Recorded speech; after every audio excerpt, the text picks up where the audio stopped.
नमस्कार, आप सभी का स्वागत है। मैं हूं नमन परसाई। आज हम पढ़ने वाले हैं इंडियन ज्योग्राफी के अंतर्गत कोटा नागपुर का पठार। टॉपिक काफ़ी महत्वपूर्ण है, काफ़ी इंपॉर्टेंट है। हर एग्जाम में यहाँ से क्वेश्चन आते हैं, चाहे वो एमपीपीएससी प्री हो, पटवारी हो, एसएससी हो, रेलवे हो, जितने भी आपके वनडे एग्जाम होते हैं तभी में यहाँ से क्वेश्चन आते हैं। एमपीपीएससी मेंस में भी यहाँ से क्वेश्चन आता है, इसलिए इसको ध्यान से पढ़िएगा, नोट्स बनाते चलिएगा ताकि आपको एग्जाम में रिवाइज करने में आसानी हो। चलो शुरुआत करते हैं। जो आज का टॉपिक है, इसके लिए मैंने एक रफली मैंने मैप बनाया हुआ है ताकि आपको समझने में आसानी हो। ठीक है, ये आपका पठार है। इसके उत्तर में, दक्षिण में, इसके पश्चिम में, इसके पूर्व में कौन से पठार हैं, कौन सी पहाड़ी है, सारी बातें, कौन सी नदियाँ इससे होकर बहती हैं, सारी बातें डिस्कस हमने की हैं। अब बस ध्यान से पढ़िए और नोट्स बनाते चलिए। भारत के भौगोलिक प्रदेश, इसके पहले वीडियो में हम डिस्कस कर चुके हैं। जो भारत का फिजिकल स्ट्रक्चर है उसको 4 पार्ट में डिवाइड किया हुआ है। वो 4 पार्ट कौन से हैं देखें। वो 4 पार्ट हैं। उत्तर का पर्वतीय प्रदेश पहला है, यानी आपका ये वाला पार्ट, जो आपका हिमालय वाला पार्ट है, ये आपका हिमालय वाला पार्ट है। इसको हम पहले पढ़ चुके हैं। ठीक है, इस पार्ट को, उत्तर का पर्वतीय प्रदेश, हम पहले पढ़ चुके हैं, डिस्कस कर चुके हैं। अगला है आपका भारत का पठारी क्षेत्र, इसको हम पढ़ने वाले हैं। ये वाला पार्ट आपका, ये वाला पार्ट। अगला है उत्तर भारत का विशाल मैदान, यानी इसका जो आपका पर्वतीय क्षेत्र है और जो पठारी क्षेत्र है, इसका जो बीच का पार्ट है, उत्तर भारत का विशाल मैदान, पठारी क्षेत्र और पर्वतीय क्षेत्र के बीच का पार्ट। ठीक, विशाल मैदान। इसके बाद है तटवर्ती मैदान। देखिए, यहाँ पर है बंगाल की खाड़ी, यहाँ पर है आपका खंबात की खाड़ी। ये वाला क्षेत्र जो है ये आपका तटीय क्षेत्र है, तटवर्ती मैदान है। ये आपका तटवर्ती मैदान है। ये आपका पूर्वी तटवर्ती मैदान है, ये आपका पश्चिमी तटीय मैदान है। इन दोनों को पढ़ेंगे हम लोग। उसके बाद है द्वीप समूह, यानी आपका जो अंडमान निकोबार द्वीप समूह है, जो आपका लक्षद्वीप द्वीप समूह है, जितने भी आपके द्वीप समूह हैं हम सभी को अच्छे से पढ़ेंगे, पूरे फैक्ट के साथ पढ़ेंगे। चलिए, तो आज हम क्या पढ़ने वाले हैं? आज हम पढ़ेंगे भारत का पठारी क्षेत्र। ये पार्ट हम पढ़ चुके हैं पहले। चलिए अब देखिए, जो बात आपका भारत का पठारी क्षेत्र है, इसको 5 पार्ट में डिवाइड किया हुआ है। कौन कौन से देखिए, केंद्रीय उच्च भूमि, पूर्वी पठार, दक्कन का पठार, दक्षिण भारत के पर्वतीय क्षेत्र, उत्तर पूर्वी पठार। रिवाइज कर लेते हैं। केंद्रीय उच्च भूमि, इसको हमने कल के वीडियो में डिस्कस कर चुके हैं। सबसे पहले आपका केंद्रीय उच्च भूमि, इसके 5 इसके पार्ट हैं। देखो, ये वाला पार्ट आपका जो है, ये आपका है केंद्रीय उच्च भूमि।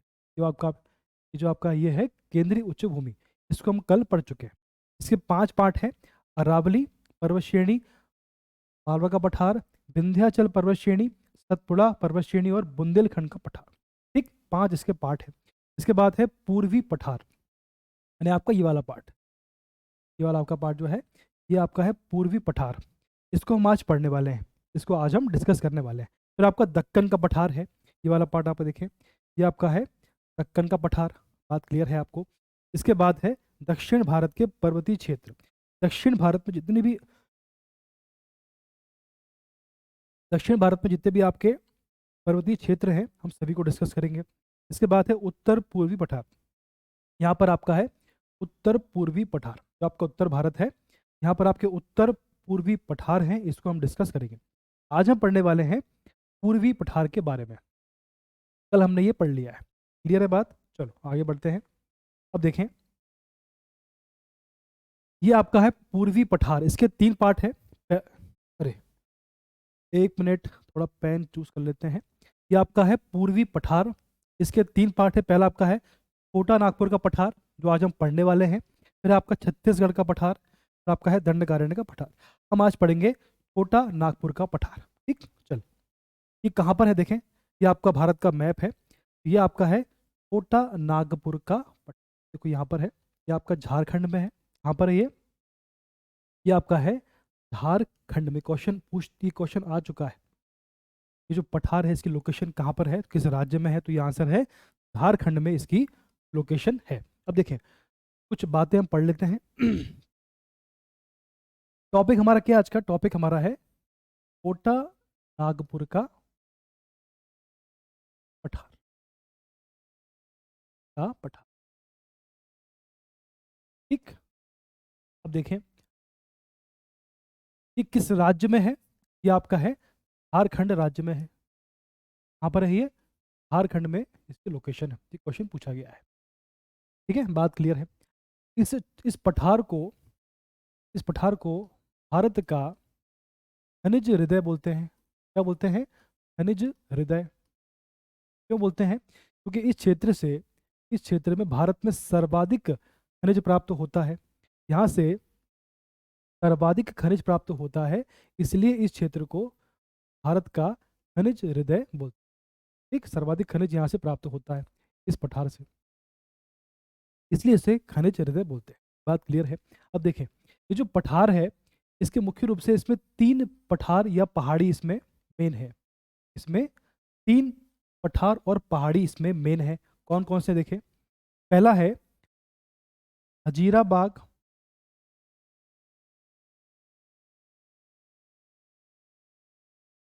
पहला है हजीरा बाग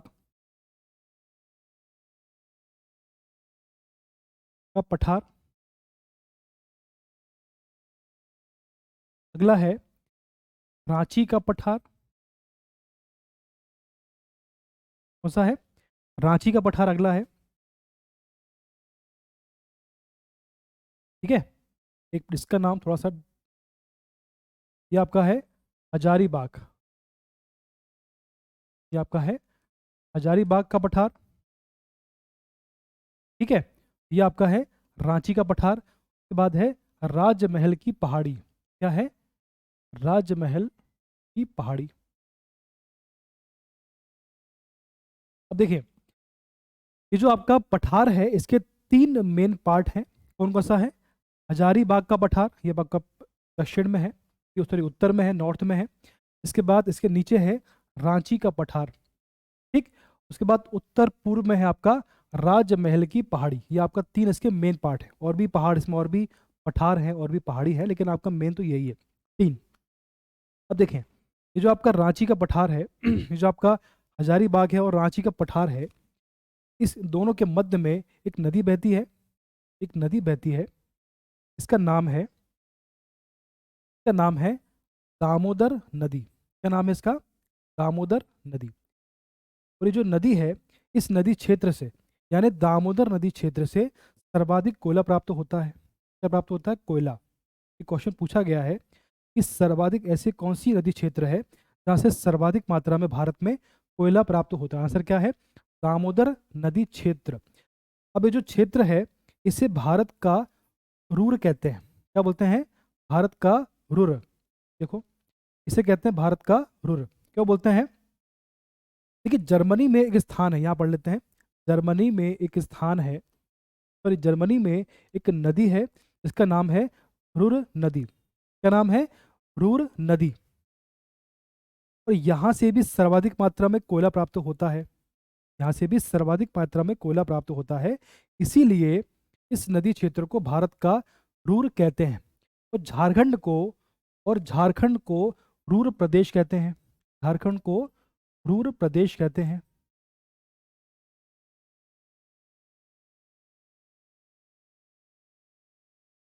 ठीक, अब देखो क्वेश्चन क्या बनते हैं। तो दामोदर नदी है, इसके मध्य बहती है, तो ये हजारीबाग का पठार और रांची के पठार के मध्य बहती है। बात क्लियर है। क्वेश्चन क्या है? दामोदर नदी किसके मध्य बहती है? हजारीबाग और रांची के पठार के मध्य बहती है। इस नदी क्षेत्र से सर्वाधिक मात्रा में कोयला प्राप्त होता है। इस नदी क्षेत्र को भारत का रुर कहते हैं। रुर का संबंध जर्मनी के एक नदी है रुर, इसका संबंध, जैसे आपकी जो जर्मनी है, यहाँ पर एक नदी है, इसका नाम है रुर नदी। यहाँ से सर्वाधिक मात्रा में कोयला प्राप्त होता है, इसलिए इस नदी को भी रुर कहते हैं। ठीक है, चलिए।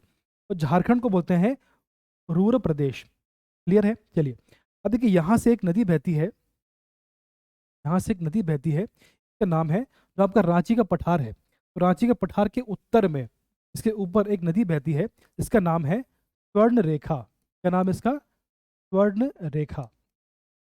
बात क्लियर है? अभी समझेंगे मैप पे हम लोग। ये देखिए, ये जो नदी है यहाँ पर जलीय जीव जंतु नहीं पाए जाते हैं। यहाँ पर जलीय जीव जंतु नहीं पाए जाते हैं। क्यों? क्योंकि इसके आसपास जो इंडस्ट्रीज हैं, उनका जो गंदा पानी यहाँ पर आता है, तो उस कारण से यहाँ पर जीव जंतु नहीं पाए जाते हैं। जो उद्योग होते हैं, उनका गंदा पानी इसमें आकर मिलता है, इस कारण से यहाँ पर जीव जंतु नहीं पाए जाते हैं।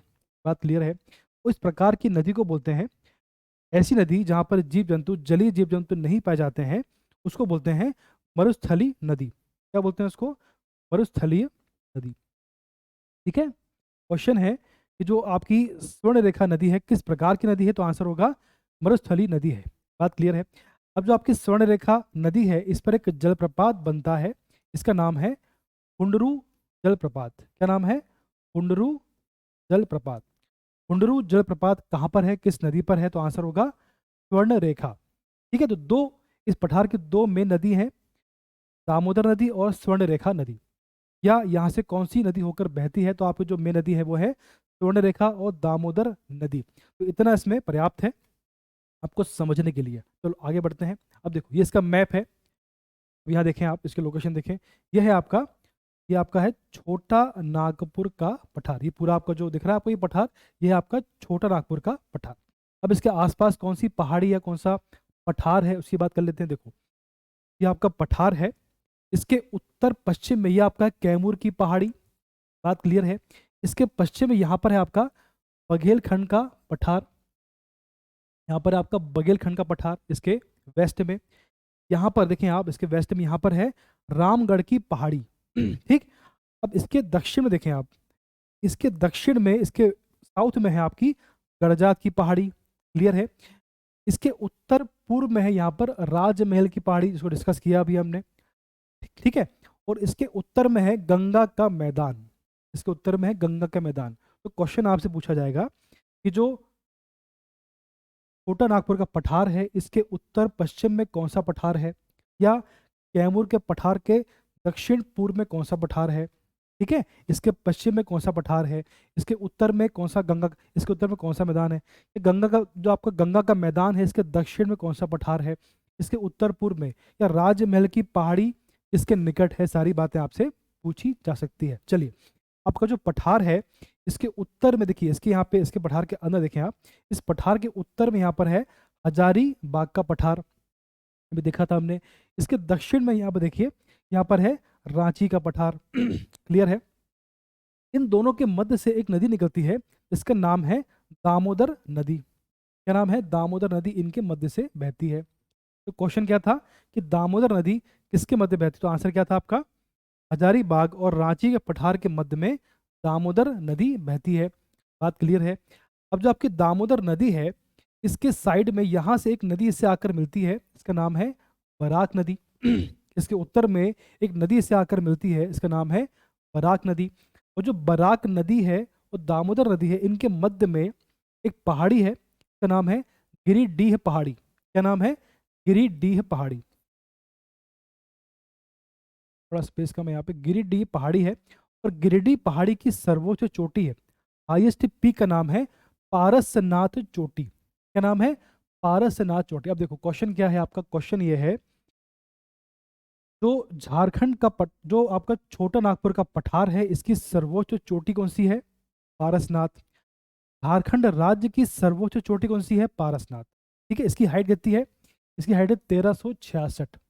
ठीक। तो आपका पठार है इसकी हाईएस्ट पीक है पारसनाथ की चोटी, या झारखंड की सबसे ऊंची चोटी कौन सी है, तो आपका आंसर होगा पारसनाथ। कहाँ पर है ये दामोदर और बराक नदी के मध्य में है, गिरिडीह पहाड़ी के ऊपर। बात क्लियर है। चलो ये हो गया आपका। अब देखें, देखिए ये आपका राजमहल की पहाड़ी है इसके उत्तर पूर्व में। ठीक। इतना क्लियर है आपको। चलो तो देखो जो आपकी रांची का पठार है इसके उत्तर में देखिए, उसके उत्तर पूर्व में यहाँ से एक नदी निकलती है जिसका नाम है स्वर्ण रेखा नदी। क्या नाम है इसका? स्वर्ण रेखा नदी। लोकेशन क्लियर है। देखो उसकी लोकेशन ध्यान रखिए कि कौन सा पठार, कौन सी पहाड़ी कहाँ पर है। क्वेश्चन आपसे आएगा तो कंफ्यूज नहीं होना है। ठीक है। चलिए आगे बढ़ते हैं, आगे बढ़ लेते हैं। अब देखो कुछ फैक्ट है तो पढ़ लेते हैं फटाक से ताकि आपको और अच्छे से क्लियर हो जाए। छोटा नागपुर का पठार प्रायद्वीपीय भारत का एक महत्वपूर्ण पठार है। यह मुख्यतः झारखंड राज्य में है। इसके कुछ क्षेत्र इससे सटे छत्तीस, अब देखो जो आपका जो मेन इसका जो पठार है जो मेनली झारखंड में है, इससे सटे छत्तीसगढ़, ओडिशा, पश्चिम बंगाल एवं बिहार राज्यों में भी फैले हुए हैं। इसके कुछ क्षेत्र ये मेनली कहाँ पर, झारखंड में है, इसका कुछ पार्ट, इसके कुछ क्षेत्र छत्तीसगढ़ में भी है, उड़ीसा में भी है, पश्चिम बंगाल में भी है और बिहार में भी है। झारखंड के अलावा और 4 राज्यों में भी इसका थोड़ा सा विस्तार है। क्लियर है बात। यहाँ विश्व की प्राचीनतम चट्टानें आर्कियन एवं धारवाड़ पाई जाती हैं। कार्बोनिफेरस काल में इस पठार के मध्यवर्ती भाग में एक वृहद दरार घाटी का निर्माण हुआ, जिससे दामोदर घाटी बहती है। ठीक, तो आपका जो आपका पठार है इसके मध्य में एक दरार घाटी है जहां से दामोदर नदी बहती है। बात क्लियर है। बराक नदी दामोदर नदी में उत्तर से आकर मिलती है। दामोदर नदी आपकी बह रही है, इससे उत्तर में आकर बराक नदी मिलती है और इसके मध्य में, इसके बीच में है पारसनाथ की चोटी। ठीक, चलो आगे बढ़ते हैं। अब देखो, दामोदर नदी घाटी के क्षेत्र में गोंडवाना क्रम की चट्टानें, अब देखो समझो बात को, इस क्षेत्र में गोंडवाना क्रम की चट्टानें पाई जाती हैं जो कोयला के प्रचुर भंडार के लिए प्रसिद्ध है। अब क्वेश्चन क्या बनेगा आपका कि जो कोयला है आपका किस नदी क्षेत्र से प्राप्त होता है? आपका आंसर क्या है? दामोदर नदी क्षेत्र से। क्यों प्राप्त होता है? क्योंकि यहाँ पर गोंडवाना क्रम की चट्टानें हैं। इस नदी क्षेत्र पर गोंडवाना क्रम की चट्टानें, इसलिए यहाँ से कोयला प्राप्त होता है। और जहाँ जहाँ पर गोंडवाना क्रम की चट्टानें होती हैं वहां से सर्वाधिक मात्रा में कोयला प्राप्त होता है। छोटा नागपुर के पठार को दामोदर नदी 2 भाग में बांटती है। अभी देखा था हमने, ऊपर हजीराबाग का पठार है, नीचे आपका रांची का पठार है। उत्तर का भाग हजारीबाग का पठार कहलाता है, और जिसे उत्तर का भाग हजारीबाग का पठार कहलाता है, जिसमें कोडरमा एवं गिरिडीह के पठार शामिल हैं। और इसी की हाईएस्ट पीक है पारसनाथ, गिरिडीह की। दक्षिण का भाग रांची के पठार के नाम से जाना जाता है। ये आपकी दामोदर नदी है, इसके उत्तर में है आपका, यहाँ पर उत्तर में आपका यहाँ पर हजारीबाग का पठार है, इसके दक्षिण में है रांची का पठार। रांची के पठार के दक्षिण पूर्वी हिस्से में झारखंड का भूमि क्षेत्र स्थित है। रांची पठार के दक्षिण, जहाँ पर रांची का पठार है, इसके यहाँ पर दक्षिण पूर्व में, यहाँ पर देखो, यहाँ पर आपका है सिंहभूमि। यहाँ पर क्या है? यहाँ पर आपका है सिंहभूमि क्षेत्र। ठीक है, यहाँ पर आपका है सिंहभूमि सिंहभूमि क्षेत्र स्थित है यहाँ पर इसके दक्षिण में। यहाँ धारवाड़ संरचना पाई जाती है जिसमें लौह अयस्क प्रचुर भंडार है। यहाँ पर धारवाड़ की चट्टानें पाई जाती हैं। यहाँ पर धारवाड़ की चट्टानें पाई जाती हैं जहाँ पर लोह, जो आपका लोहा होता है, पर्याप्त मात्रा में होता है। ठीक है, चलो आगे बढ़ते हैं। तो गोंडवाना में कोयला, तो धारवाड़ में लोहा। अब दामोदर नदी घाटी के क्षेत्र में गोंडवाना क्रम की चट्टानें पाई जाती हैं, तो कोयला के प्रचुर, हो गया अपना। सॉरी, अगला आपका है बराकर नदी एवं दामोदर क्षेत्र में उत्तरी छोटा नागपुर की सर्वोच्च चोटी पारस। अब देखो ये क्या लिखा है, ये बराकर नदी जो आपकी दामोदर नदी है और ये आपकी बराकर नदी है। बराकर नदी एवं दामोदर नदी में उत्तरी छोटा नागपुर की पठार की, एक मिनट क्या लिखा है, बराकर नदी एवं दामोदर क्षेत्र में, हाँ इनके क्षेत्र में उत्तरी छोटा नागपुर पठार की सर्वोच्च चोटी पारसनाथ। यहाँ पर आपकी ये पारसनाथ चोटी है, इसकी हाइट है 1366 मीटर, 1366 मीटर इसकी हाइट है। ये झारखंड राज्य की भी सर्वोच्च चोटी है। इस सर्वोच्च चोटी है झारखंड राज्य की। पारसनाथ चोटी पारसनाथ पहाड़ी पर है। इस पहाड़ी का नाम है पारसनाथ, और जिसका नाम जैन धर्म के 23वें तीर्थंकर पार्श्वनाथ पर रखा गया है। ठीक, इसका नाम किस पर रखा गया है? तो आपके 23वें तीर्थंकर हैं पार्श्वनाथ। ऐसी कौन सी चोटी है जिसका नाम जैन धर्म से संबंधित है? बात क्लियर है। इसका नाम 23वें तीर्थंकर पार्श्वनाथ के नाम पर रखा गया है, पारसनाथ। जो आपकी हाईएस्ट पीक है, इसका नाम किस पर रखा गया है? इसका नाम रखा गया पार्श्वनाथ। जो आपकी हाईएस्ट पीक है, इसका नाम किस पर रखा गया है? जैन धर्म के 23वें तीर्थंकर जो है पार्श्वनाथ पर इसका नाम रखा गया है पारसनाथ। ठीक, जैन धर्मावलंबी इसे समेध शिखर भी कहते हैं। इस पहाड़ी को जैन लोग समेध शिखर भी कहते हैं। तो समेध जो शिखर है, इसका संबंध किससे है? यहाँ एक बहुत बड़े जैन मंदिर का निर्माण किया जा रहा है। ठीक है, चलिए आगे बढ़ते हैं। अगला आपका है, अब देखो ये आपका लास्ट स्लाइड है। देखिए, इसको हम पढ़ चुके हैं, दोबारा पढ़ लेते हैं। जो आपका पठार है, इसके दक्षिण में गड़जात की पहाड़ी है, इसके दक्षिण में गड़जात की पहाड़ी है, बिल्कुल है। जो कि उड़ीसा में है। इसके बाद दक्षिण पश्चिम में रामगढ़ की पहाड़ी है, आपका दक्षिण पश्चिम में बिल्कुल है। पश्चिम में बघेलखंड का पठार है, यहाँ पे देखो, यहाँ पर आपका है बघेलखंड का पठार। ओके, इसके उत्तर पूर्व सीमा पर राजमहल की पहाड़ी है, बिल्कुल है, यहाँ पर देखो ये है आपका। इसके बाद उत्तर पश्चिम में कैमूर की पहाड़ी है, बिल्कुल है, उत्तर पश्चिम में कैमूर की पहाड़ी है। उत्तर में गंगा का मैदान स्थित है। देखो ये क्वेश्चन जो है, ये जो आपका टॉपिक हम डिस्कस कर रहे हैं, अगर आप इसको इस प्रकार से पढ़ोगे तो एग्जाम में क्वेश्चन यदि आपको आ गया, अगर आपको क्वेश्चन लोकेशन से कॉन्सेप्ट का क्वेश्चन आपको आ गया, और आजकल क्वेश्चन जो आपके आते हैं मैप से ही आते हैं, इसीलिए इसको ध्यान से पढ़िए और इसके नोट्स बनाते चलिए। मैप में इसको देखिए कि भाई कौन सा पठार कहाँ पर है, किस राज्य में इसका विस्तार है। ऐसे क्वेश्चन अगर आप करोगे तो आपको एग्जाम में कोई भी समस्या नहीं आएगी, चाहे प्री हो या मेंस हो। ठीक, तो आज इतना ही है, आज के लिए इतना ही है। ठीक है, अगला वीडियो आपको जल्दी आएगा। जो आपका बचा हुआ पार्ट है उसको हम जल्दी पढ़ेंगे, स्पीड से पढ़ेंगे ताकि आपको एग्जाम में दिक्कत ना हो। चलिए,